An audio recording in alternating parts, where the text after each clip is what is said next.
Hi, this is George Atkinson, and you're listening to The Silver and Black Today.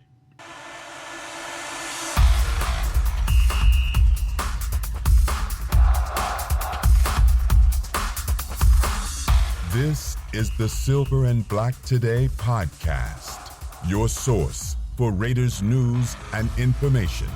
Now, here's your hosts, swaggering boisterously.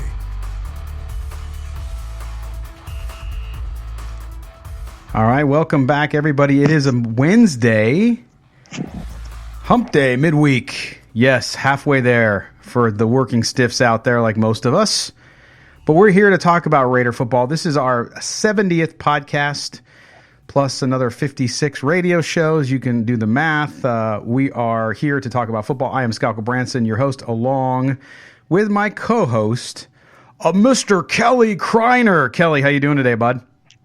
I'm doing good, man. How you doing? I'm good. Although, you know, one of those things where have you ever had something and like you put it away because you don't want to lose it, right? So you have something, you put it away, you're like, okay, I'm put this away so I don't lose it. It doesn't get thrown out with papers or whatever. And then you go to find it and you can't find it. That's what happened to me today. Oh, I do that all the time. That's why I just leave things kind of laying around randomly, and I always seem to run across them at all times. See, that's what I had been doing, but I'm like, no, I'm going to get more organized. It was a car part, so my daughter's coming. She just graduated college. She's coming home from my son's high school graduation, and I had a little car part because a little LCD in her car is kind of worn out, so I got to replace it. So I ordered it. It's like a $78 part, right? So it's not like something that is like $3, and if you lose it, okay, big deal. It's like $80. And I can't find it. So now I was frantically going around. My wife was helping me try to find it. Could not find it. But I think maybe I'll do the show here. And maybe it'll come to me. Maybe I'll have to use some mind-altering substance or something so that my mind relaxes and I can find it. But anyway, that's how my day's going. It's Wednesday. It certainly feels like a Monday. But that's my challenge today is memory. And that sucks because that's what happens when you age. Things just seem to disappear on you, man. But go ahead. Mine's the first thing to go. I don't know. I think the body, maybe, man. You get to be in your 40s as you just touched 40, and I'm about out of my 40s, and you get injured like getting out of a chair, right? So. Yeah. But it all happened. So, but we are here to talk about Raider football and some other things in the NFL, and we want to touch on some of those. We do want to tell you coming up on Sunday, our CBS Sports Radio show, 11:40 a.m. here in Las Vegas, or on radio.com around the globe. You can catch us streaming if you're outside of Las Vegas, and of course YouTube. We simulcast it live on Facebook and Twitter everywhere, so you can come in the studio and see us. This show on Sunday, Kelly, we got a pretty cool show as we go into kind of what I consider sort of the dead period of the NFL until really July when things start really ramping up. We are going to have a couple guests on. One is Dave Taylor. He's the editor at CBS Sports for fantasy football. So we're going to get him on and talk about fantasy, Kelly, because it's never too early to talk about fantasy football, right? Oh, it's never too early. Yeah, it's never too early to talk. It's never too early to talk about fantasy football. It's never too early to talk about the draft. It's never too early to talk about anything football related. That's right. So he's going to come on. We had him on last year, and we're going to particularly ask him some questions about fantasy, of course, the draft, right? So rookies coming in, who do they look at from a value perspective if you're getting ready, starting to already? Because I know hardcore fantasy football players start studying now, right when the draft's over, especially in leagues where you might have holdover players. If you play in a league where you have legacy players you carry year to year, you're looking to supplement your roster, or if you're start over every year, you're looking for that edge because everybody's going to go after the same proven players. You know what's going to happen there, but you need to do that. So Dave will be with us on the show on Sunday, and also a UNLV alumnus, former UNLV quarterback, and just the funniest guy ever. And I've gotten to work with him a couple times. We'll talk about that story. I'll save the story for Sunday because him and I have a work history together, and that is Kenny Mayne, of course, from ESPN. Kenny Mayne he was Randall Cunningham's backup at UNLV. That's pretty well known, but some of the fans out there in Raider Nation might not know that. So he's going to be on, and he'll tell the story on how him and I hung out with a bunch of young hipsters one day for a work thing. It's kind of funny. We'll get into that. But he's also on to talk about, you might have seen the story run up in the Bay Area about John Kondo, the former long snapper for the Raiders, for a long time player for the Raiders, who's now working with Kenny's charity, which is called Run Freely, helping veterans afford these prosthetic, they're not even prosthetics, they're braces, these revolutionary braces that, frankly, Kenny found because Kenny, when he was at UNLV playing in college, he broke his ankle terribly, and he's had trouble his entire life since then with pain and injury and being able to be active as he wants to, including running, which is something that he loves to do. And so John Kondo is helping his charity, and we're going to talk to Kenny about that on Sunday. So don't miss that. That's going to be a fun time. And Kenny is always Kenny. So it's going to be good. And getting him on the phone with you should be fun. That'll be an interesting mix of personality, I think. Yeah, I'm a big fan of his from the ESPN days. Oh, yeah, he's a good dude and just a fantastic human being, and so we'll talk about how he's doing that. All right, well, we're going to get now into what we're here to talk about, which is Raiders, of course, and we're going to start first with a story we ran up on the website, Kelly, which is about the draft in Las Vegas. Of course, everybody knows the 2020 NFL draft will precede the Raiders opening up their season in about just over a year now in Las Vegas, in the new stadium, the Las Vegas Stadium. And that draft, we ran a story on the website about how room rates are climbing for the draft, not surprisingly, and that they anticipate that actually the rates will continue to go. They're already high, which is interesting because you're more, well, just less than a year out, I should say, and those rates for the 2020 NFL draft are climbing fast.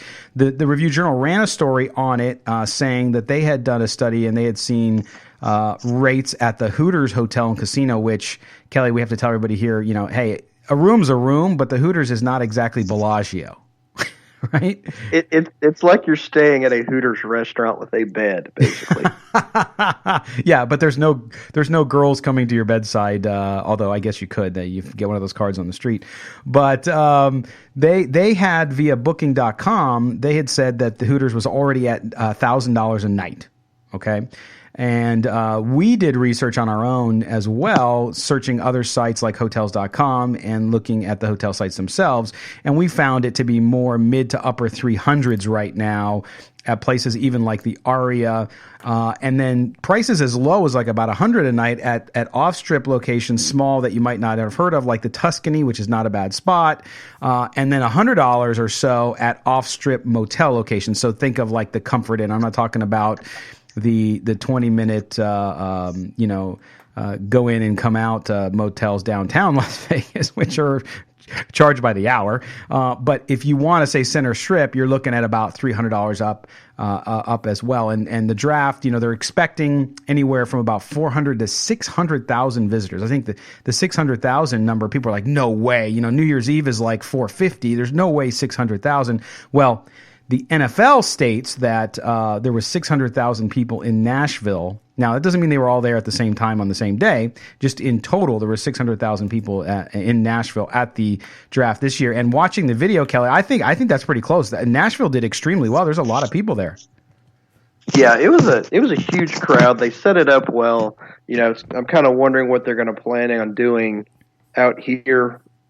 Where they're going to have it. If it's going to be in a casino, if it's going to be like several different places, maybe like have one stage downtown, one on the strip, one in a casino. But another issue with the room rates for that, because the draft, I believe, is April 23rd through the 25th next year. Yes. And the broadcasters were the 103,000 people the 20th through the 23rd. Ooh. But then the 25th is when the scrap recyclers come in, the waste management guys. There's like 5,000 for that.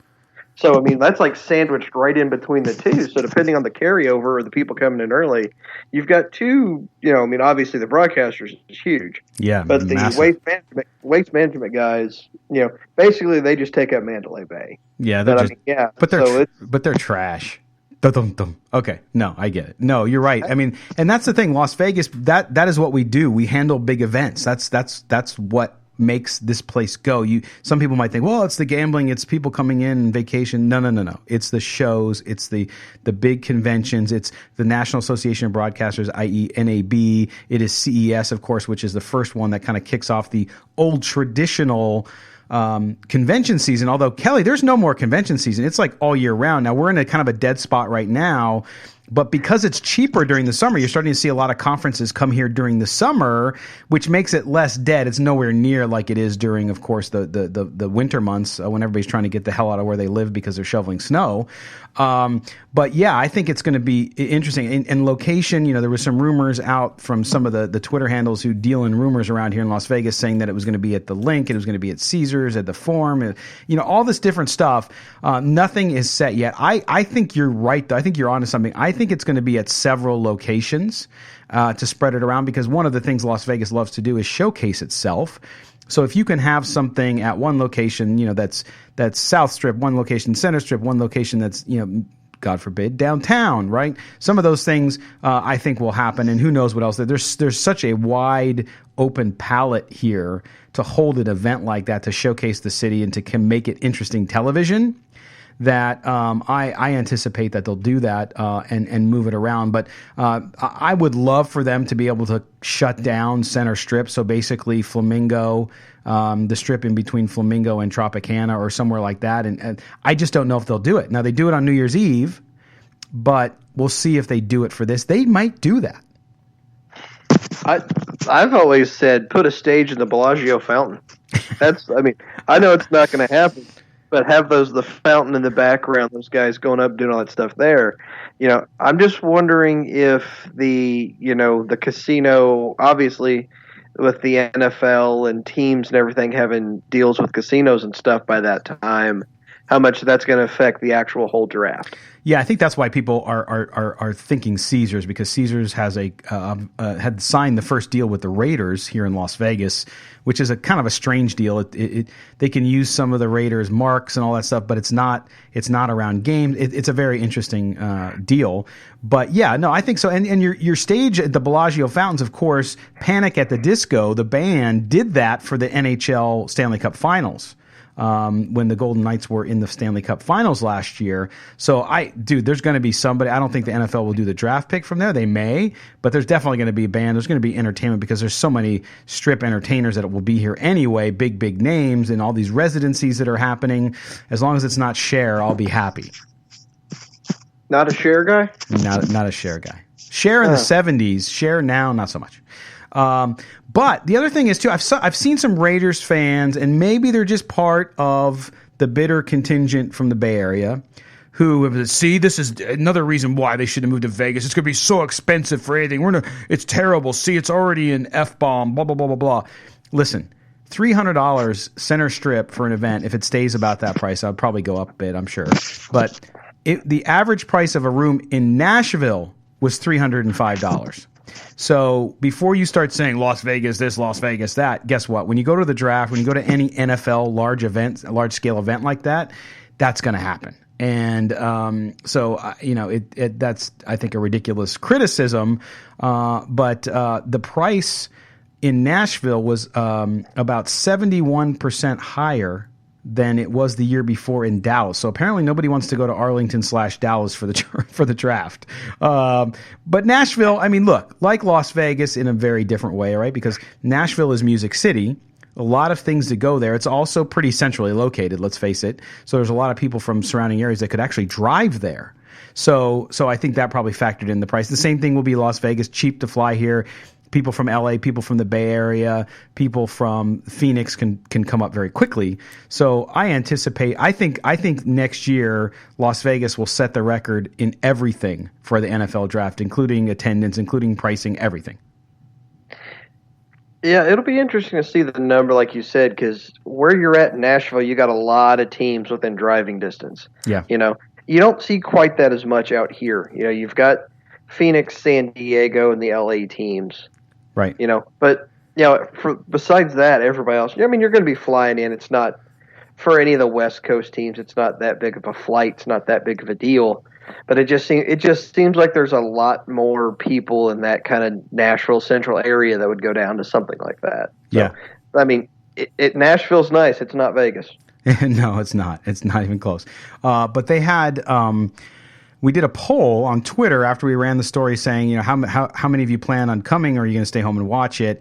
And near 70% of folks who responded said that they were going to be coming here to Las Vegas for the draft. Now, of course, that's a subset because it's Raiders fans, and this is going to be the Raiders' home market. So I anticipate seeing a lot of silver and black, a lot of people from LA and the Bay Area and San Diego who are Raiders fans to come up and have a good time. So it'll be fun, man. I'm looking forward to it. We're going to be doing a lot of activity around it with our radio show, of course, with CBS Sports Radio. So it's going to be fun. I'm looking forward to it, and we will have a good time. That is to be certain. So that's the draft information and kind of what's out there about that as well. One of the things, Kelly, we didn't get to on Sunday with our summer schedule, which we've gotten very negative feedback about, by the way, the fact that the summer schedule? Yes, about us being only an hour on Sundays right now. Now, the good news is we are an hour only through Memorial Day. Once we get back in June, we were originally scheduled to go 1 hour until July, but we listened to our listeners, and we're going to be going back to 2 hours come June. So don't worry, especially our buddy Wally out in Henderson, who gave me a little gruff about it, and that's cool. We appreciate the fact that you want to hear more of us. Although I don't know if they want to hear more of you, or if they want to hear more of Chaz, or if they want to hate on us, or what it is, but hey, we'll take it.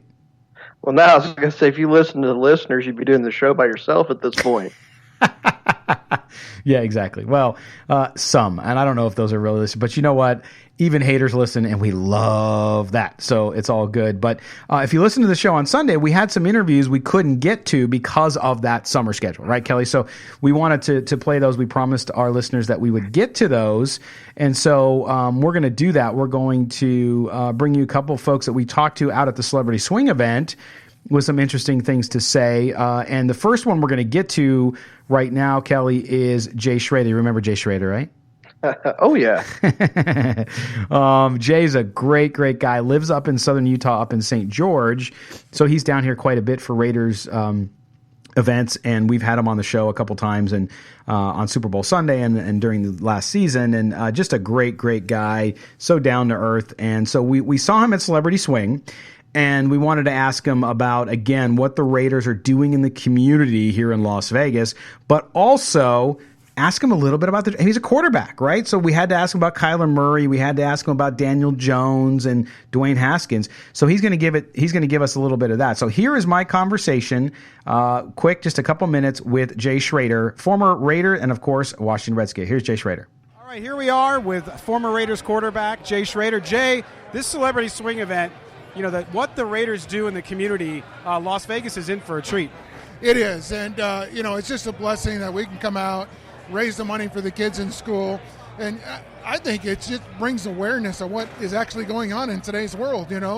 Kids don't have what they need to go to school. They don't get fed, they don't have shoes and clothes, and they certainly don't have the school supplies. So this is a great way to help out. Yeah, and this event too, I think the Raiders now, and we talked to you before on the show, getting closer and closer to moving here to Southern Nevada. For people who've not lived in an NFL city, talk about what it means besides the football itself to have an NFL team in your community. Well, I don't think, that's the blessing, because you're going to have an entire organization that's going to be grounded into this community in every aspect. You're talking about players that will go out and do charity work. You're talking about players that have kids that will be playing Little League baseball, soccer. It'll be everywhere. And there's just an influx that happens, and it's a positive influx. So it'll be nice. It'll be great. And, of course, you being involved with the Raider alumni always support events like this, the NFL alumni as well. Talk about what's different about the Raider organization. Obviously you were a member of the Washington Redskins as well, and I'm sure you talk with your teammates there. But what's different about the Raiders and how they deal with their alumni? Well, what's different is they want to keep the tradition of what made the franchise when Mr. Davis started it in 1960. They want to keep everybody around, bring players back. We were at lunch today and listened to Lester Hayes talk, and George Atkinson. those guys tell stories. It's hilarious, and it's fun to see. It's fun to hear from those guys and, translate that into today's NFL guys. So just the family aspect of it, and they've done a great job doing that. Now, we just got off the NFL draft, and, of course, there were a few quarterbacks that went in the top 10. Talk about Kyler Murphy, Daniel Jones. What are your thoughts on those two guys? Well, Kyler Murphy, I think that's the only place I think he could have gone to have success right away. If they implement that type of offense, otherwise it was going to be a learning curve for him. And I think, I haven't seen a whole lot of Daniel Jones, to be honest, but, he's got the tools to do it.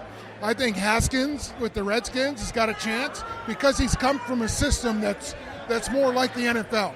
So I think he has got a chance to have a good first year too, but it'll be fun. They're exciting, great athletes. Jay Schroeder, thanks for being with us. You bet. All right, Jay Schroeder there. And of course, yes, I realize that in my hurried state of trying to get player interviews, I called Kyler Murray Kyler Murphy. Kelly on first reference. And it sucks because then Jay's like, as you heard in the interview, just said, well, Kyler Murray. So he corrected himself. It was kind of funny. But what's interesting about what he said there, Kelly, I want to get your comments, is that, he obviously praised Kyler Murray, wasn't sure how it's going to end up, but he did talk about Haskins with the Redskins and how he felt Haskins was going to do really well there because of the system. Oh, yeah, I agree with him. I think Haskins was the most pro-ready of the quarterbacks out there. And he's going to, the Redskins aren't a great team, but, he's going to a team that's got an identity. They're going to be able to run the ball. They're not going to put too much on Haskins. And they got, they've already got a decent little wide receiving core there, picked up some other guys in the draft. So I think, he's in the best situation to, kind of hit the ground running out of anybody. Yeah, no doubt. And he did say, and I agree, and we actually, you and I were having a cigar yesterday, talked about this, and that is Kyler Murray going into that situation in Arizona with that offense that's coming from Texas Tech, right? That's the system he has to be in to play, right? So we'll see how it goes. That roster was, as you would call it, trash last year, and so they got a long way to go, although they did have a great draft. But it was interesting to hear Jay's take on that. He hadn't seen much of Daniel Jones, and he reserved comment, or he has, and he just decided not to comment on it, right? But that'll be interesting to see. And speaking of New York, what happened today, Kelly, with the Jets? Oh, man. They obviously don't watch their own division when they watch football because they allowed the guy that tore apart the Dolphins to start tearing apart their organization already as well. Did you see 2 minutes before the podcast, he's made a trade already? Did they? Who did they trade? Darren Lee got traded to the Chiefs for a 6th-round draft pick, which he was on the outs anyway. Yeah. But, a former first-rounder, you kind of just get what you want for him. But Gase completely tore that Miami locker room apart. Everybody, he lost the locker room really quick, didn't win down there, and then the Jets are like, okay, he's our third choice, but we're going to give him all this control now. Right. That's why organizations stay bad organizations. Exactly. And then, of course, you heard with all of this happening today with the firing of the GM, you heard that, well, that's because Gase didn't even want Le'Veon Bell. Like, he didn't want him. That was the GM was clearly going after him, and that was all his move. And what a terrible position to put the player in, right? Because now the player's like, hey, I'm wanted in New York. They signed me. Gase is up there singing his praises when they signed him, and now you fire the GM, and it's like, yeah, no, we didn't want you. Yeah, Bell already came out on Twitter and said that he doesn't care if the coach likes him or not. He's there to do a job. He gets paid. Like, he's towing the company line, but we know that's not going to last. If you know that the coach isn't on your side, if the carries start kind of falling, and it's just a recipe for a disaster. And he also said he wouldn't have paid more than $13 million for Mosley. So He's already went after their top 2 free agent acquisitions. I'm going to love it because, by week 5 or 6, they're going to be at everybody's throat, and this team's just going to struggle. Yeah, and does he make it through the season, Gase? I don't think he will. I think it's going to get so bad. And, all of the attention over the last 18 months around John Gruden and now the Mike Mayock, John Gruden, and how the Raiders, he doesn't know what he's doing. It's a mess. It's a mess. Let me tell you, there's bigger messes, especially in the seat of media power, and that's New York. I don't know. We'll see. I mean, because if it's an unmitigated disaster like we think it will be, which is unfortunate for the Jets because they actually have put together a better team. They have their quarterback. They have their running back now on the offense.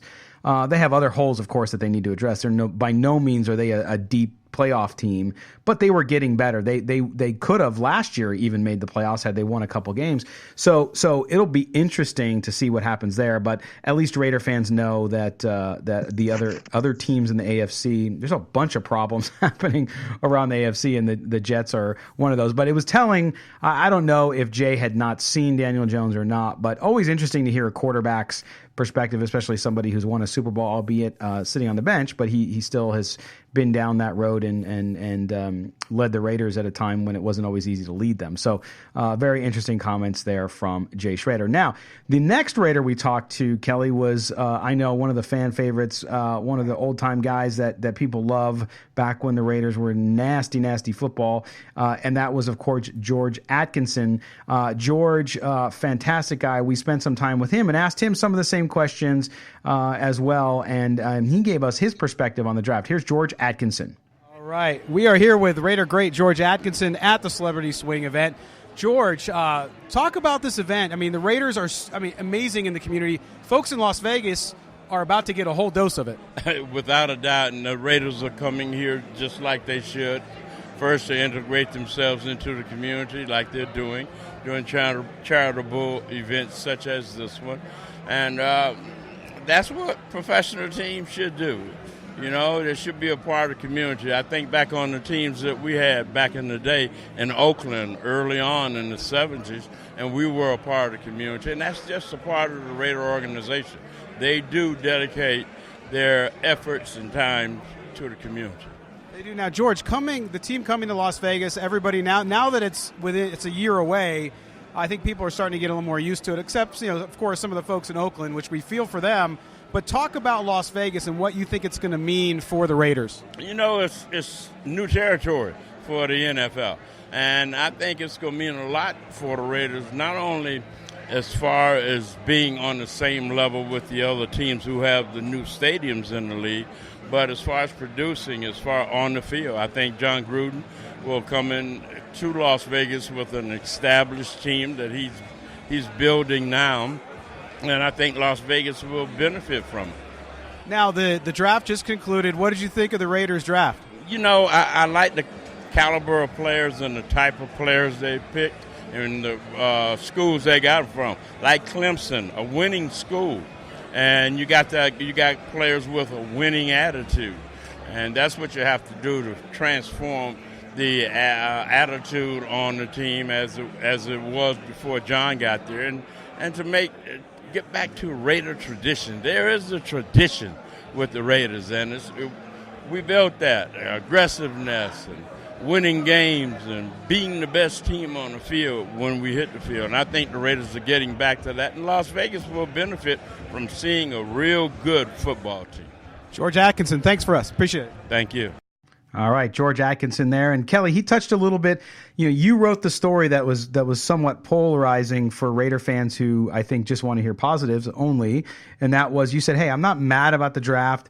I'm just disappointed. And George's point there was the positive side of who they drafted was the fact that, look, they're drafting kids out of winning programs, i.e. the SEC, and he felt, as he said, that that's going to make a difference, and he feels like that they're on the right track. Yeah, I mean, it's nice to have guys come from that winning culture that kind of know what you have to do to win. And like I said, they got 3 real safe players. Mm-hmm. They have 3 guys that they know they're going to be able to put out on the field. But for me, it's like, especially at pick number 4, I'm swinging for the fences. I'm not taking a double. I'm looking for a guy that's got a higher ceiling.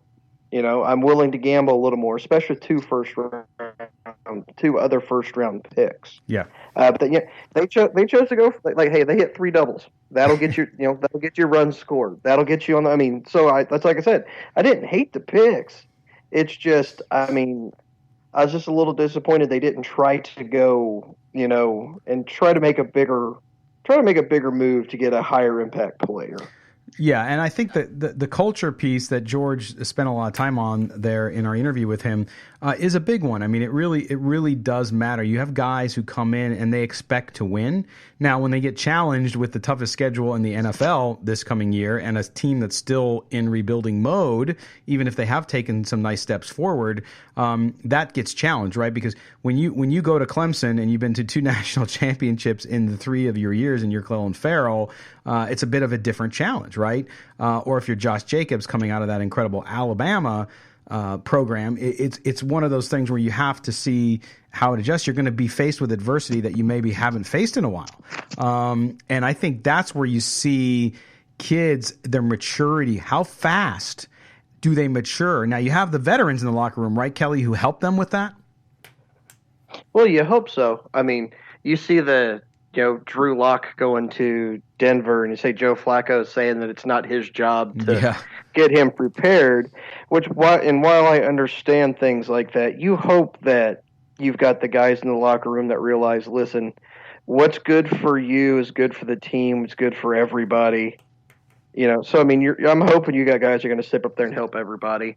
But I mean And I think some of the guys that they have in the locker room will do that.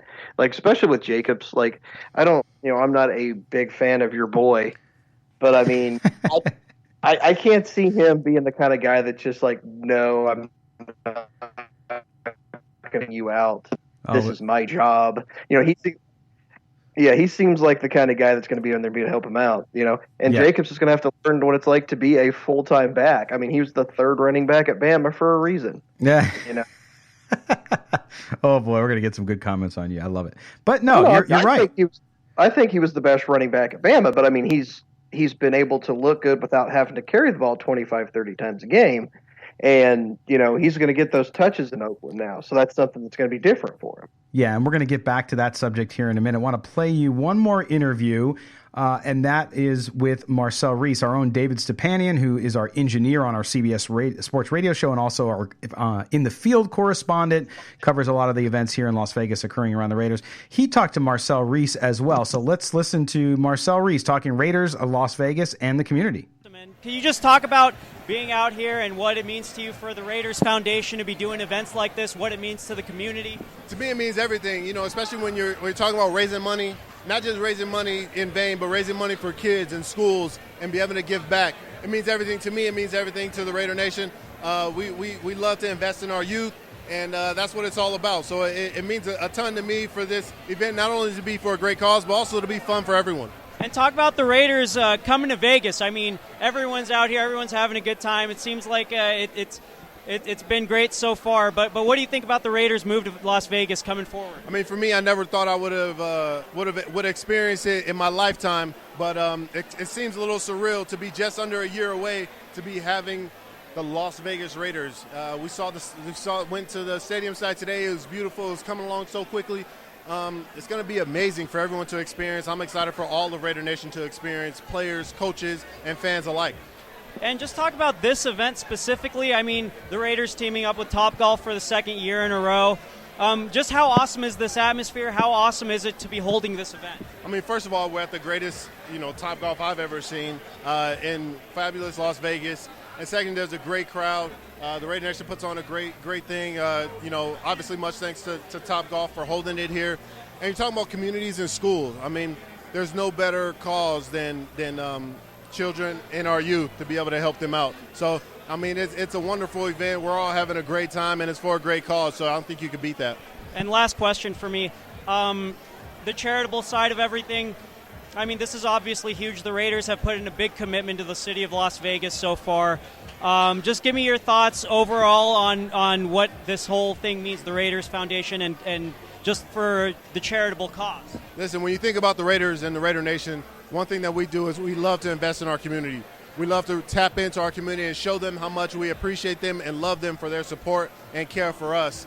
We understand that our community and the Raider Nation fuels us, so we want to give them as much back as we can because we can never repay them for what they do for us. So even though the Raiders are not here yet, we're a year away, we want to start and invest in that right now. I think it's very important. I think it's special, and we're going to continue to do it because that's the way we know how to do it. All right, Marcel Reese with our own David Stepanian, and I like Marcel, man. He's a good dude. He's fun to be around.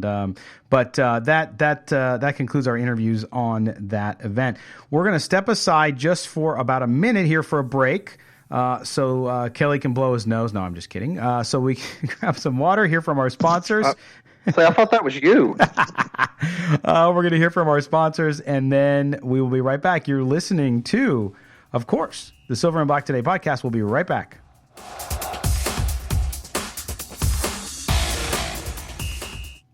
The Raiders are coming to Las Vegas, and the Silver and Black Today has you covered. Listen to Las Vegas's only all-Raiders talk show every Sunday from 8 to 10 a.m. with national guests, experts, and your phone calls. We talk Raiders football like no one else in Las Vegas. Tune in to the Silver and Black Today. That's every Sunday from 8 to 10 a.m. here on CBS Sports Radio 1140. The Southern Nevada Laborers will give you the skills and knowledge to become part of a workforce that's strong and committed. Call Southern Nevada Laborers at 452-9410 to get the training you need for a better future. We offer courses that will put you on the right track. Our cutting-edge instruction will keep you on top where you belong. Become highly skilled and highly valuable. Become a proud union laborer. Southern Nevada Laborers, 452-9410. Call today.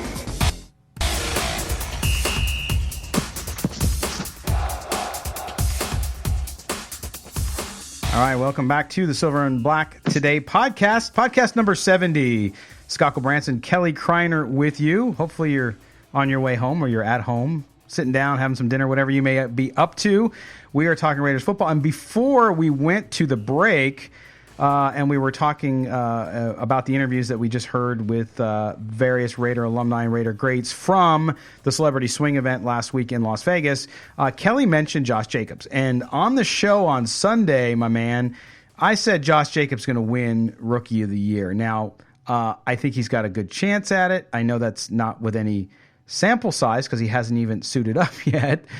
We talked about DK Metcalf yesterday. I think he's another great option there in Seattle, and I think he'll do really well up there. But when you talk about Josh Jacobs and you talk about the fact that he is what you call, Kelly, the bell cow, right? So you drafted him in the first round. When you draft a guy in the first round, this is the kind of guy in your offense, you're going to give it to him 20 to 25 carries a game. Will John Gruden do that, Kelly? I mean, I don't know. That's not really been kind of his MO in the past. But when you spend that high a draft capital on a guy, you're not spending a first round pick on a guy to be in a committee. Exactly. I mean, depending on how kind of offense, like you figure 15 runs, 5 to 7 passes, you're getting 22. Yeah, you're going to have some other guys come in for an 8 to 10 to 12, plays or so, like depending on, how the offense is running. But I mean, 20, 25 touches, I'm not sure if the days of the 30 carry back are kind of gone. So if you're getting that 25 touch range, I think that considers you to be like the main guy in a bell cow back. So that's that's exactly what I'm expecting from him. Yeah, no, and that's the thing too. And a lot depends on him. If you're in your offense, if you get balance in your offense, but to your point, it's a different NFL, right? Yes, you have a Todd Gurley now before he got injured, right? And they used him, but if you look at what the Rams did, Todd Gurley might have been hitting 20 carries. I mean, in the playoffs he didn't, in the Super Bowl he didn't. We saw that, right?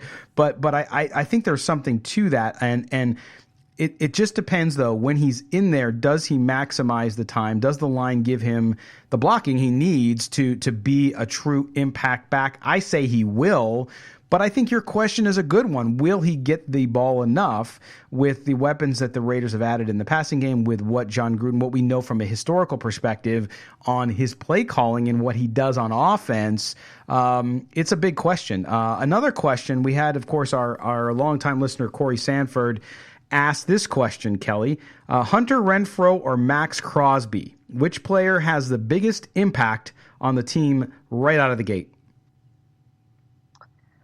I'm not a big Hunter Renfrow guy. I mean, if you need 4 yards, he'll get you 5. If you need 11, he'll get you 5. I Gotcha. like Max. I know I like Max Crosby more than you do. I don't think either one of them have a huge impact, but just the need at defensive line gives Max Crosby the inside track on that for me.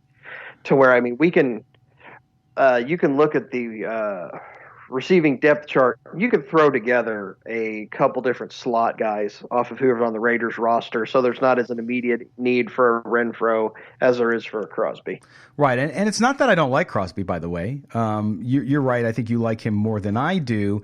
And here's my concern, and this is a bigger issue I'll bring up, and probably people won't like me saying, but what I see with Raiders fans in particular is they get out in front of their skis, as we say, right? So you see a player like Max Crosby, very promising, very talented, can be, I believe, a very good NFL player. No doubt. I would not argue that point.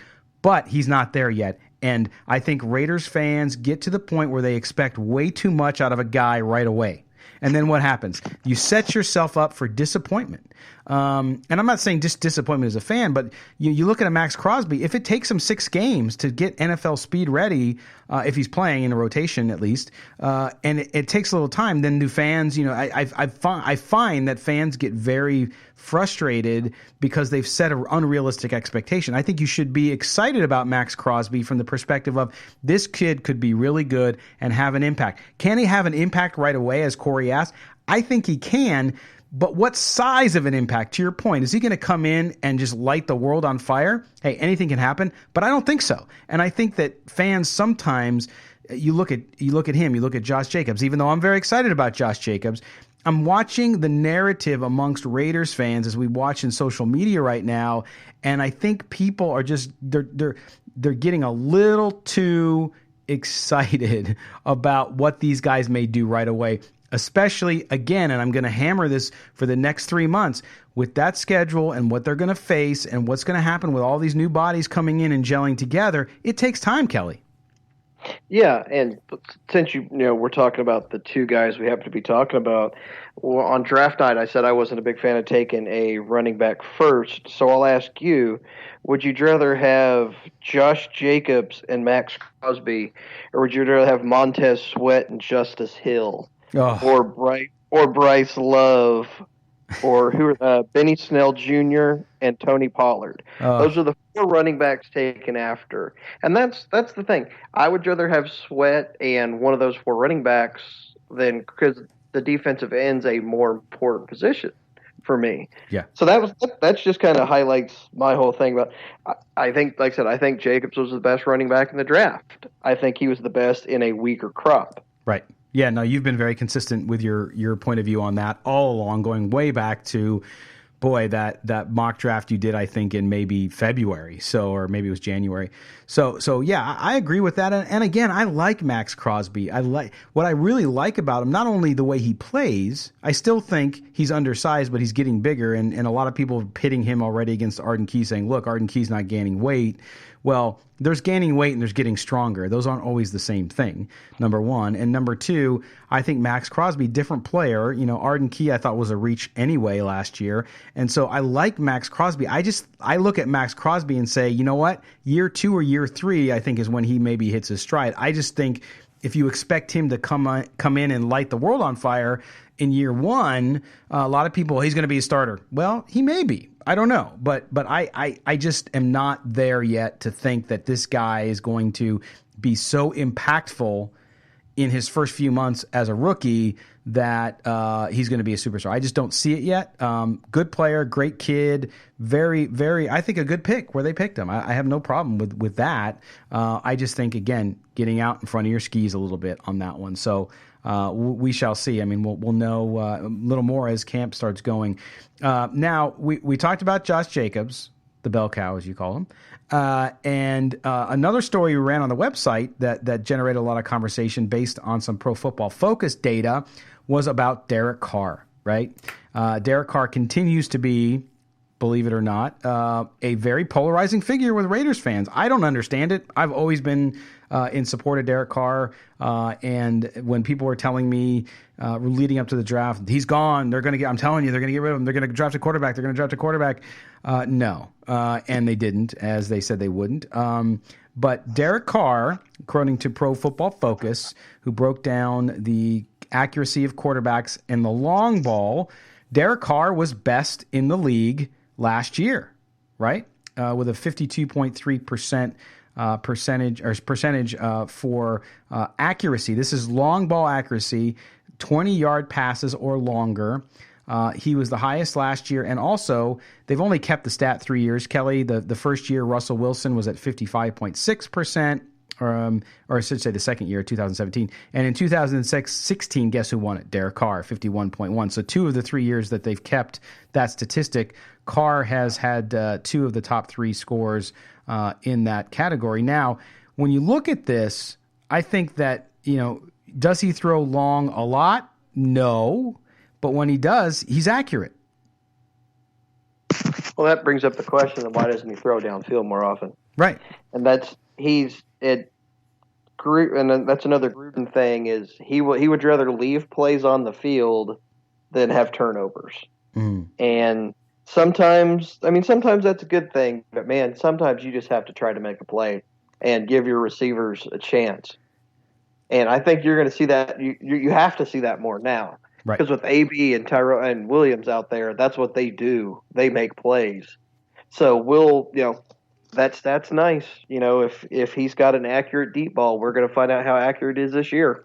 No doubt. But that's the one thing I made a point of in some conversation with people online was, oh, you mean because you had the snarky comments, right? With the 3 times he threw long last year. Well, let me ask you a question. Who was there to throw to? Right. So it's not all Derek Carr. I think there's some of that, to your point. There's some of the coaching and what you do and how you coach your player and what plays, to your point, you leave on the field. But when you have an Antonio Brown now, okay, and you have a Terrell Williams now, there should be more stretching of the field, right, vertically. There should be more opportunity. You have guys who can actually get away on those routes and get open. And so I think you will see more of it.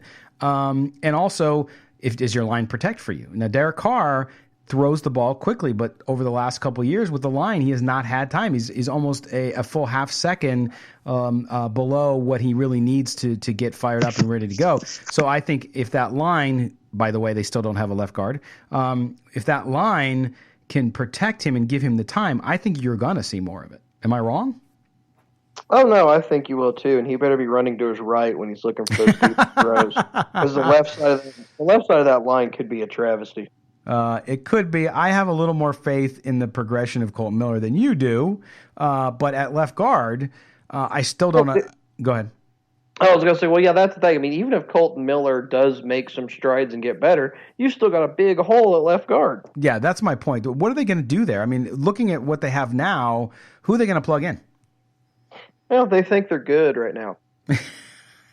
I know, but who do you think is going to play that position right now? Did you not get my joke? Yeah, I know. Okay. Actually, as much as I hate to say it, it would not surprise me one bit if Cotton, the undrafted free agent, starts from Bama. Yeah, it would not surprise me one bit if he's not starting at left guard, if not by week 1, by like week 3. Yeah, no, I think that's a distinct possibility. I mean, I think they grabbed him where they did and signed him as a free agent because they're like, crap, we got nothing. Let's get this kid. He's a Bama kid, and I wasn't overly impressed with him in college, but that line was pretty stout. So you figure what if you're gonna take a flyer on a kid out of school as an undrafted free agent, you might as well take one out of Alabama and the SEC. Yeah, at least he's battle tested. Exactly. He's used to facing top end competition, so that's a start. Yes, no doubt. But I just don't get, I really believe that, and you know what, save the audio. I think Derek Carr is going to have an excellent year. Is he going to win MVP? I don't know. It doesn't matter. He doesn't have to, but I think he's going to have I think he got healthier last year. And if he stays healthy, which of course left guard has a lot to do with, if he stays healthy this year and those tools that they've put in there, especially at wide receiver, come through for him, and Josh Jacobs can block, by the way, and Josh Jacobs can catch too. I think that he's going to put up big numbers this year, and I think the confidence level, I think he probably, with the roster turnover now, with the departure of Cooper and some of the other guys, I think he probably looks at it and says, you know what, I am the leader of this offense. I don't necessarily think that he acted that way per se in past years, and that's not a criticism at all. I don't want people to read it that way. I just think that there's uncertainty when you're having 4 different playbooks in 5 years, and I think now in the second year he is primed and ready to go. So I don't find any excuses other than if he gets injured or his line is terrible. Well, yeah, I mean that's I don't care what the record is this year. To me, the most important thing for Oakland is to find out, is Derek Carr our quarterback, yes or no? If they go 1-15, but it's not a offense issue, say they lose a bunch of shootouts or something like that, as long as you have a definitive yes or no on Carr after this season, the season is a success, because you have to either move on or you have to decide he's our guy and build for the future. Yeah, no, I don't disagree with that. I think that there's pressure on him, but I think being a starting quarterback in the NFL, that pressure is consistent every year. I don't care who you are, you have to prove yourself all over again. And there's a little added pressure because the Raiders have to, if they were to make a decision, and again, I think Derek Carr is going to be here for 10 years, and he will be the quarterback when they come to Las Vegas. But let's just say, for the sake of argument, that they're not happy with his performance and there is an issue, then you have to make that decision after this coming season because of the financials, right? Oh, yeah. You can, $5 million cap hit, I believe, next year if he's cut, which is nothing.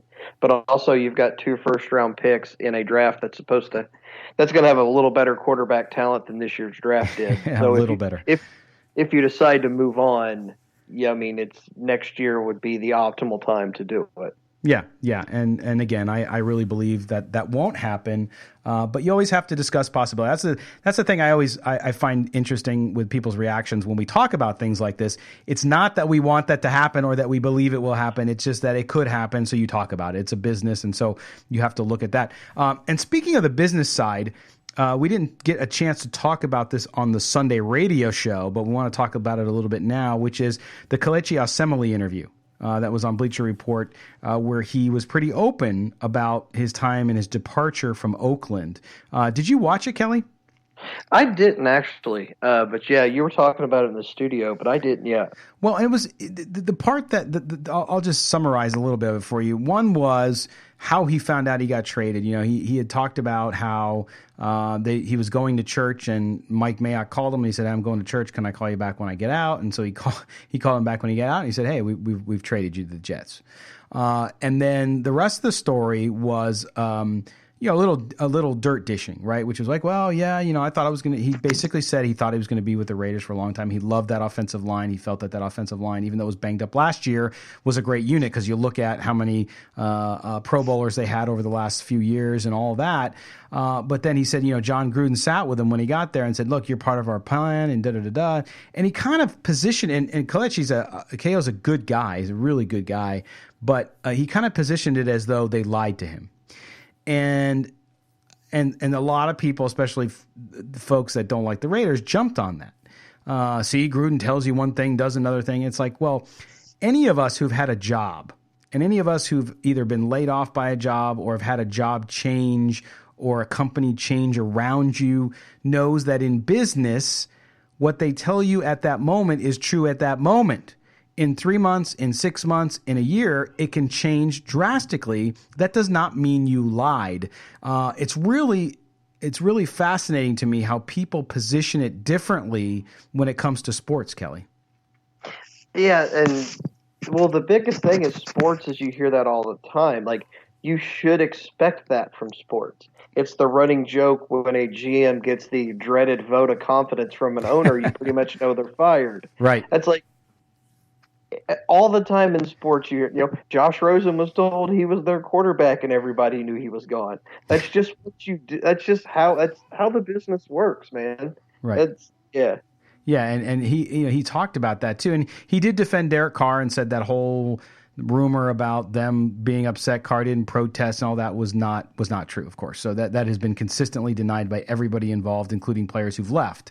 And KO went on to really talk about how much they all loved Derek Carr and how much of a great leader he was. So that dispelled this rumor, even though there's rumors still in the Bay Area about that. So it was good to hear that. I'm just shocked that players come out now and feel, for lack of a better expression, butthurt about trades and stuff. Yeah, I get, it's an emotional thing. Anytime you switch jobs or if you've ever been laid off, that feeling sucks. I get it because you like where you're at, and then suddenly they're like, hey, we're shipping you across country. That's hard. I get that it's hard.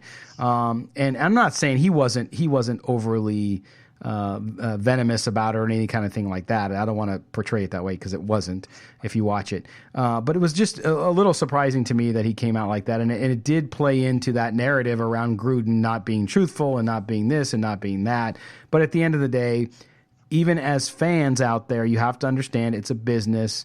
And if you find that after a certain amount of time that, that employee's done a great job and you like that employee and they're a good person and they've performed at a certain level, but you know what, you want something more, then you move on. That's just the way it goes. I mean, we no matter what kind of business you run, I've had to do it here with this show, right? We move on from people because it's not the right fit for whatever reason, and that's okay. That doesn't mean that the other people can't go on and have success or that you're not going to have success. It just is what it is, and so it's always interesting to me in sports when people, especially fans, get so upset, or when those that already have an axe to grind with Gruden and the Raiders use it as another tool to do that as well. So now let's talk a little bit about odds. We'll first we talked about Dave Richard coming on the show on Sunday from CBS Sports to talk about fantasy football.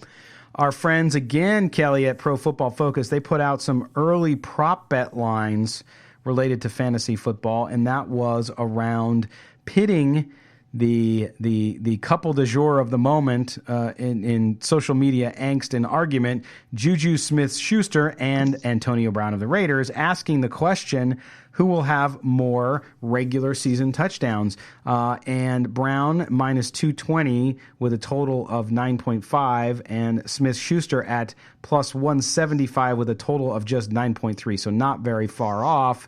I think that's pretty accurate. I think even though the Steelers throw more, to me, Brown's the better receiver, and I think will be targeted more. I'm throwing large amounts of money on Juju, more touchdowns. For the pure and simple reason that the Raiders actually have a second wide receiver who's, the number 2 in Oakland is way more settled in than it is in Pittsburgh. They're going to throw a ton more in Pittsburgh. Their defense is pretty bad, so they're going to be in a lot more. They're going to be in about the same number of shootouts. Neither defense is anything to write home about. Yeah. But you look at the division and stuff, you're playing Cleveland twice. You're going to have to put up 30 to beat Cleveland, Yeah. And so, I'd take Juju in that all day. Well, and I was just, at minus 220, Brown, when it's just a quarter of a touchdown difference between the actual number, was surprising to me because, they're putting him at 220, assuming that if you were going to bet this, that the money would be going there. But yeah, the value right on Smith-Schuster is there, and you go from Brown goes, and again, not a criticism of Derek Carr. You go from a Super Bowl winning quarterback in Ben Roethlisberger to Derek Carr, so that hurts the odds actually for Brown as far as the number. Now, the one number they also did have was prop bet was, will Brown reach 1,200 and a half receiving yards? I like that one at minus 110 even. Yeah, that's the thing. I can see him having and that's kind of, catches and yards. He's just a monster in both. Yeah. Touchdowns, that can. Yeah, hell, look at Julio Jones last year. Mm-hmm. The guy didn't have a touchdown for the first 3 months of the season, yet he was leading the league in receptions and yardage. So sometimes touchdowns just don't go your way, but you can still be have massive production and not get into the end zone. Right. Yeah. No. It'll be interesting, and I know, Kelly, you got some stuff coming up for the website, and we're going to talk about the show over the next couple months, which is about a lot of the wagering. One of which we know already, which is the win total. and we talked about this last year, the win total at 6 for the Raiders currently, the line. Is that because I saw somebody post something at a 5.5 somewhere, and I'm like, I haven't seen that anywhere. Yeah. So I mean, well, that's offshore. The Vegas. I haven't seen Vegas yet. See, here's the thing again about getting over ahead of your skis, right? Which is, a Raider fan. I'm seeing a lot of Raider folks out there. They're going to win 9 or 10 games. They're going to win 9 or 10 games. Now, if they were playing a terrible schedule, absolutely, I could see it happen. I really could. If everything went right and things clicked, absolutely. With this schedule, again, I think if I'm betting the number, I think the number's got to, if I'm setting the number, which of course, you know me, I'm not as adept at gaming as you are, I'd set the number at 4. This schedule's just insane. Yeah. And it's like I mentioned though, if you're a Raiders fan, you can't bitch too much about it, because if you know anybody that's a Tampa Bay Buccaneers fan, they'll just tell you to shut up, because not only do they have the same type of schedule that the Raiders do, they lose a home conference game to London. Yeah, conference. It's terrible. How the NFL can do that to somebody is ridiculous. Yeah. It's one thing you're shipping a team over there in the first place, but you're taking a home conference game away from them. That's some bull right there. Oh yeah. Yeah, especially for your season ticket holders too, and the fans. It's just, of course the team too, because you need that edge. You're talking about conference. You're every year trying to make the playoffs, and you need those conference home games to get your crowd into it. And now you're going to be shipped off to London and not have anybody there really. So it's terrible. But I think, Kelly, 5.5 or something. I just think 4. I'm not saying they'll win 4 games. I'm just saying from a gaming perspective, from a betting perspective, when you look at that schedule, 4 is a very realistic number. I think at the end of the day, I think if it's a very good year, they win 6 or 7 games. But a lot of people out there, Kelly, again, setting themselves up for massive disappointment, 9, 10 wins. That's a 5-game swing over last year with a tougher schedule. Yeah, and most people don't look at a schedule when they definitely don't look at where stuff and when stuff's played unless you're into the gambling side of it. Yeah. They just look and see who they play, and they base it off that. The fact that they've got 2 months away from home, they've got a London game. The schedule is brutal. Yes. So yeah, that's gonna be a big issue. Well, and the schedule's brutal, and the conference, the AFC West is brutal. At least with the 3 of them. You look at the Broncos. Who knows? I don't think they're going to be very good. But you look at the Chiefs and you look at the Chargers. The Chiefs have some question marks now. Of course, we had Jay Binkley on our show last week to talk about their draft and the Tyreek Hill situation, which is still unresolved. But you look at them, and then you look at what the Chargers did on defense. The division didn't get any easier as well. So you have those 4 games alone, which are going to be very, very difficult, even at home, the 2 games you have at home against each of those teams. And so I think if you're a realist, you say, hey, you know what? If we can improve by 2 or 3 games over last year, that is good progress, because if you get to 6 or 7 wins, then that sets you up next year if you continue to do well and draft well and sign guys that you can sign to make your team better. Then, depending what happens with the other teams, you can start to see a 9 or 10 win season if things go your way. Yeah, and that's, like I said before, the only thing that matters is getting that final answer on your quarterback this season. Yeah. And if they are a 6 or 7 win team, that's pretty much, in my opinion, going to settle that fact. Yeah. Yeah. If they do win 8 or 9 games, if they're over 500, that's a done deal that he's going to be back as the quarterback. Right. But yeah, that should just, in my opinion, that should just be the biggest issue that they look at for the year. It is, and again, I anything can happen. I get it, but I'm just saying, being real about it. And I think that sometimes fans, they want to win right away, and I don't blame them. You're a fan. It's never fun to have a losing record. It's never fun to not make the playoffs. Nobody wants that ever. So you don't go into a season saying, well, geez, if we just make progress, awesome. But I think you kind of have to be that way a little bit. Now they can get on a run. Anybody can get on a run. It happens. Crazier things have happened. But if I'm a Raider fan, I would say to myself, listen, if Derek Carr comes out, has a great season, so all the negativity and all the question marks are gone, awesome. If we can win a couple more games, if we can get to the point, and I'm the fan, I'm saying, okay, now we're in a good spot. We are at that jumping off point, right? Because when you're rebuilding, they've accelerated it with the trade for Brown and all these different moves that they've made. They're getting to Las Vegas. They're getting to their new stadium. They're getting to their new everything's gelling, right? Everything's coming at the same time. So now if I win 6 or 7 games and, holy crap, if you can get to 8, going to Vegas that first year, boy, I mean, you're in a solid position, 2 number 1 draft picks. Then the next year I would have higher expectations. Oh, yeah. If they're 500 next year, they'll be through the roof for the first year in Vegas. Yeah. No, which will be exciting, but maybe a letdown. Yeah. Anytime you ramp up your expectations, more often than not, you're disappointed. It's just life. It is life in general, yes, and so we'll see how Raider fans do with that coming this year.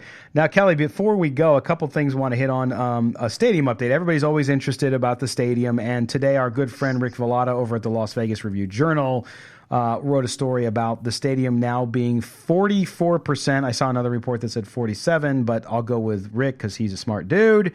They're at 44% completed with 14 months to go until opening day. Some people would say, well, geez, there's 14 months. Remember, they've completed 44% of this stadium thus far in about 12 months. So and they excel, and this is the really hard work that they're doing. So they've spent about 48% of the total cost of the stadium already. So that money is spent, which of course was supplemented by the 0.88% increase in Clark County's hotel room tax. And 11, most of you out there I know have been watching the pictures of some great accounts from Vegas who are doing videos and all that kind of stuff. And then, of course, we put pictures up there, too. You've seen the progress on the roof, the trusses. So there's 26 of those canopy trusses that are on the perimeter of the stadium, and 11 of them are up already. So they're almost halfway there. 2 massive super cranes. I want to ride in a super crane. That'd be kind of cool, wouldn't it? Sounds like a garage band. Super crane. Oh, that's our band, dude. We're going to do a band. There we go. Super cranes. And they've had these iron workers out there. And I did talk with Tommy White from the Laborers Local 872, who's a proud sponsor of Silver and Black today. And I asked him, I said, dude, how do they put those trusses? You're taking those up on because they're assembled on the ground, because I was on the site and I saw them there. I'm like, how do you, they pick it up with this crane and they put it up there. How do they, is there big safety pins? And he said, yeah, they're just big steel pins. They stick them in there and then they weld it. So very interesting in that. Yeah, very interesting. For those of us who've never worked in construction, that'll do it. But they'll put these trusses on, and then they build the roof, Kelly, inside this translucent roof that they're doing.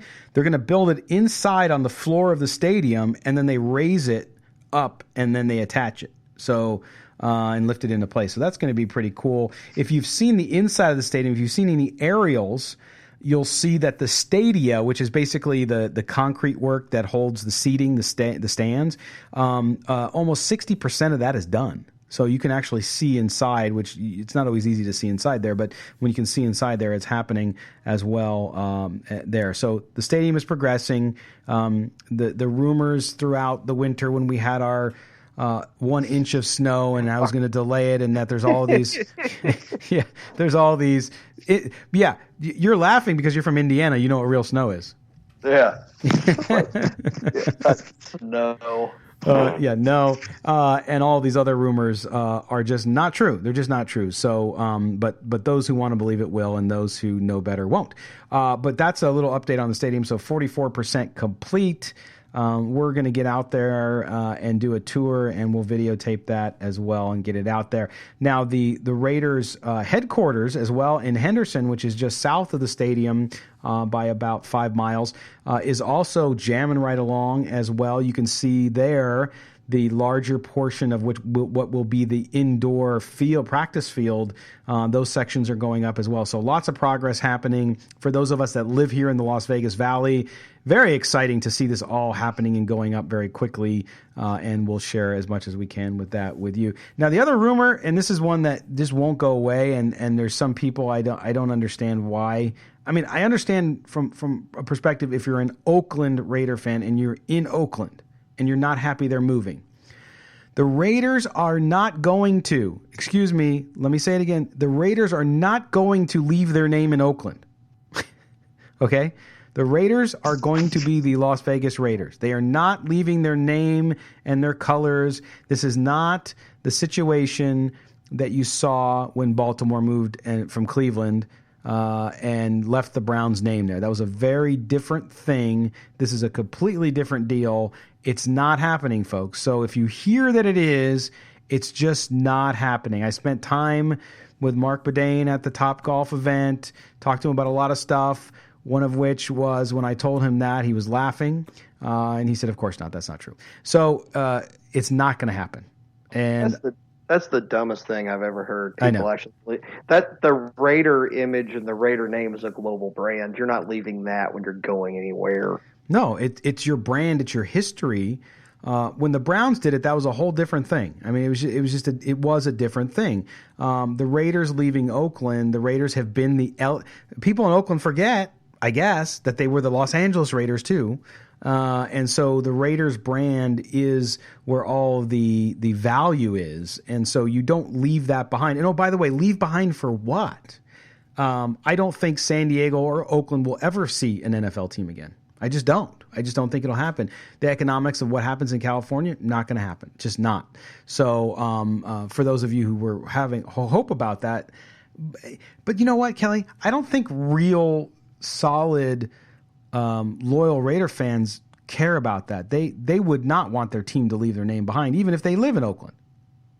Oh no, yeah. I mean because you're basically ending that whole. I mean, you're just ending all that history and everything there. Because technically they would still be the Raiders, but they wouldn't be the Raiders. I mean, that's just asinine. No, because you don't leave the record book, you don't leave the Hall of Fame players, you don't leave any of that because it just doesn't happen. So it's good, and that's the other question I get a lot. People will DM us on Twitter.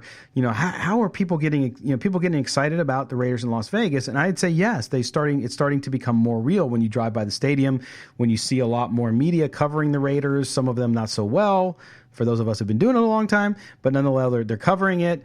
And I see people get in arguments on Twitter about it. Some guy came to visit Las Vegas with a conference, and he's a Raider fan from the Bay Area, saying, nobody cares about the Raiders. I saw more Cowboy fans. And I'm like, okay, pal. It's not true. You can't go into a Target. You can't go into Walmart. I was in 7-Eleven buying my kids a Slurpee, and they're selling Raider stuff there. So it's starting to really generate. If the Raiders can do pretty good this year, again, if they can do better, show some excitement, show some growth, that will even increase because Vegas always loves a winner. But overall, Kelly, I mean, you talk to people too in your business. It might be a more sustained, slower excitement building, but it is building. Yeah, like the guy that said he was in town for a conference, he saw more Cowboys fans. I believe that's possible because if you live in Las Vegas and you're a Raider fan or whatever, the last place you are going to be is anywhere near a conference or the Strip. So 90% of the people that guy saw are tourists. Yeah, they're from Dallas. Yeah, I mean, it's like, it's possible you saw more Cowboy fans because you didn't see one single person that was not working in a work uniform from Las Vegas. Exactly, and that, there's still a season away as well, so it's not, when the team is here and they're seeing it every night on the news and they can go watch practices at the practice facility. And believe me, we've done a show now over a year, a podcast for 2 years, a website for 2 years, Kelly, and we don't get to cover the team up close and personal because we're not there yet. They're not here yet. We do it anyway. We try to bring that, but we've seen our numbers go up, not only website, not only podcast, but also on the radio as people are interested. And so to me, that shows people are starting to tune in and say, well, yeah, I better, especially fans who might not be quite yet what you would consider quote unquote Raiders fans. They're trying to learn about the team before they get here. And so I think you'll see this season many, many more people pay attention and kind of check in to understand so that when the team gets here, they don't feel like they're idiots. Oh, yeah. Well, I mean, we saw that with the Golden Knights. Everybody was excited to actually have a professional sports team out here. But nobody, you didn't see that atmosphere until after the first few games when it became real. Yeah. That's when it really started picking up. And it'll be the same thing here. People will say whatever they want about it. the second you start seeing football in that stadium, it will all become real to everybody. Exactly. And when the stadium hits some landmarks, July 31st, they're supposed to complete those roof trusses and start to assemble the roof. When the stadium starts to be enclosed, which will be around next fall, so during the football season, I think that'll happen too, because there'll be a lot of coverage of that. And then it looks like a stadium. I mean, it's starting to look like a stadium now.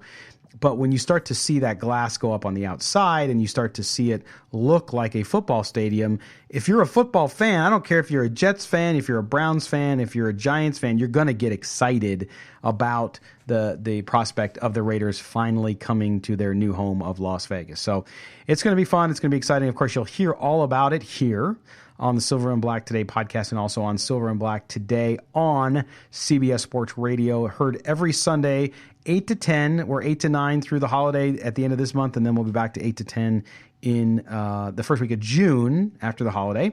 But Kelly, this week, again, we're going to have Dave Richard from CBS Sports about fantasy football and Kenny Mayne. So, man, I look forward to sitting in with you Sunday. We'll see if Chaz finds his way back from Safari or wherever he's at.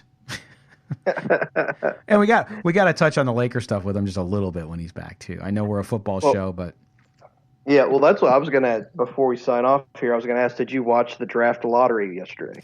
Well, we were there for the beginning of it, and yeah, the whole Pelicans thing, and I'll tell you, the person who looked least excited about that, Zion Smith.